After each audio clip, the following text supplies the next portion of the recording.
Yeah, go ahead and show me, explain to me what you got going on here. I'm recording. So this is my driver program, and it does a bunch of different stuff. So this first script has a lot of setup stuff, most of which doesn't matter. It sets the drive and turn velocity and the stopping setting. And it also spins the weapon motor. So then after that, this is a bunch of stuff that changes the colors. And the pause check block is a custom function that checks for if the user has paused the program. And these are some things that make the controller play sounds. So the pause check block, when you press the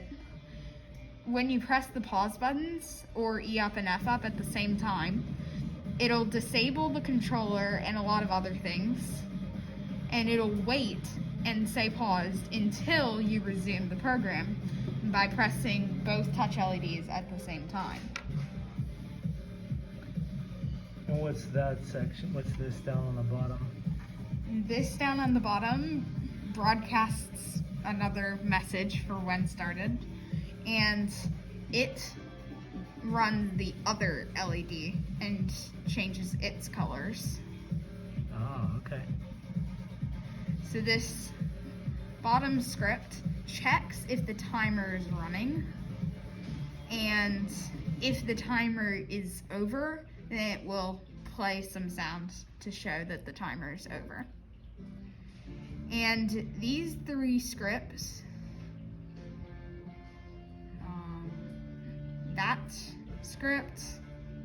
that script, and that script are all nearly the same.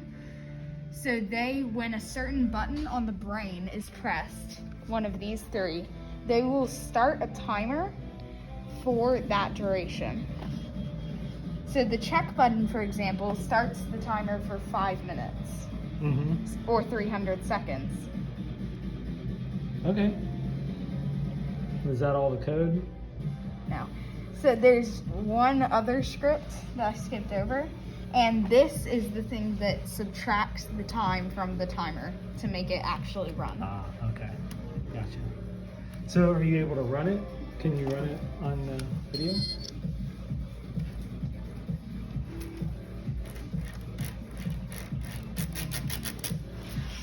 If the controller will connect. Here, hang on. Let's try turning this off. Let's turn this on first. Like, don't turn that on until this comes on for like maybe a second or two. 3. Okay, try that. You know, I think it's when the battery starts to get lower, I feel that actually might be the problem. Okay. It's connected. All right, good. So you can see that it shows the time durations. So if I start a timer for 2 minutes, then it'll show that on the screen. And on the controller, if I press E up and F up, it will pause the timer and display paused. And then I can also resume the timer. Okay. All right, man. Very good.